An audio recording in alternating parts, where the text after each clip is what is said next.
വിവാദങ്ങൾക്കിടെ oasis കമ്പനിക്കെതിരെ കേസെടുക്കാൻ അനുമതി തേടി താലൂക്ക് ലാൻഡ് ബോർഡ്. ഭൂപരിഷ്കരണ നിയമം ലംഘിച്ച് ഭൂമി വാങ്ങിയെന്നാണ് റിപ്പോർട്ട്. കമ്പനിയുടെ പക്കൽ അനുവദനീയമായതിലും 9 ഏക്കർ ഭൂമി അധികമുണ്ടെന്ന് ലാൻഡ് ബോർഡ് സെക്രട്ടറിക്ക് സമർപ്പിച്ച റിപ്പോർട്ടിലുണ്ട്. ഇക്ബാൽ അറക്കൽ വിവരങ്ങളുമായി. ഇക്ബാൽ, എന്താണിപ്പോൾ ഒയാസിസുമായി ബന്ധപ്പെട്ട് കേസെടുക്കാൻ അനുമതി ലഭിച്ചിരിക്കുകയാണ്, എന്താണ് മനസ്സിലാക്കാനാകുന്നത്?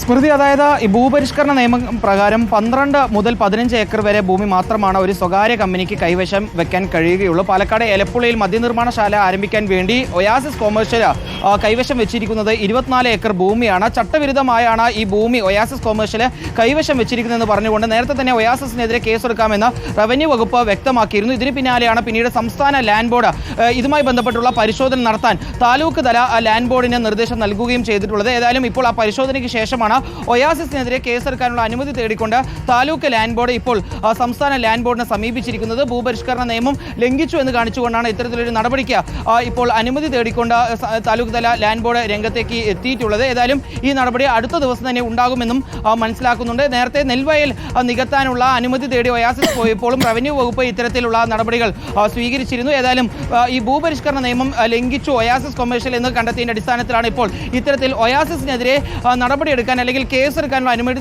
തേടിക്കൊണ്ട് താലൂക്ക് ലാൻഡ് ബോർഡ് രംഗത്തേക്ക് എത്തിയിരിക്കുന്നത്. സ്മൃതി, ശരി, ഇക്ബാൽ അറക്കലാണ് വിവരങ്ങൾ നൽകിയത്.